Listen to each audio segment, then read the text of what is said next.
China could roll out its CBDC without anyone realizing. China has emerged as the world's leader in central bank digital currency, or CBDC, development, driving speculation surrounding the country's domestic and international ambitions for its CBDC. Speaking to Cointelegraph, Glenn Wu, Ledger Vault's head of the Asia-Pacific region, predicted that China's state-backed virtual currency will be the first to launch worldwide.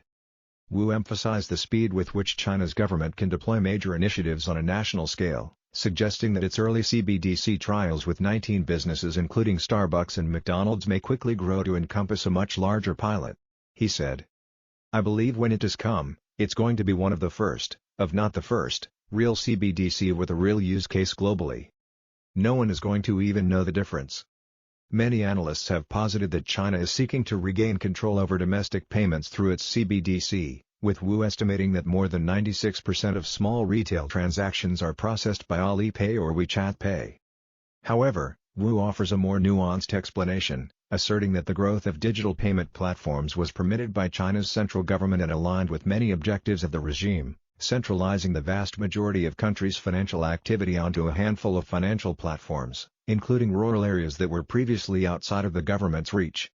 Wu predicts that the CBDC will be integrated into existing digital payment rails, causing little disruption to Chinese economic activity while offering the government even greater control and insight into the country's retail economy. From the retail user's perspective, you wouldn't necessarily know what has changed. "It's going to be the same," said Wu. "They will still use WeChat, the super app, to do a lot of different things, shopping, calling cabs, transferring money, giving out the red packets during the holidays, and so on. It's going to be seamless, no one is even going to know the difference," he added.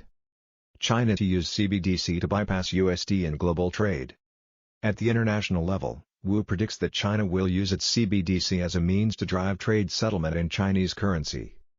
Wu predicts that China will seek to incentivize its trading partners to conduct settlement using its CBDC, advancing that the government will look to entrench the use of its CBDC for international trade, especially with nations that are reliant on Chinese imports. However, Wu doubts that such a strategy will be highly successful in the short term, noting the increasing protectionism globally amid the economic recession.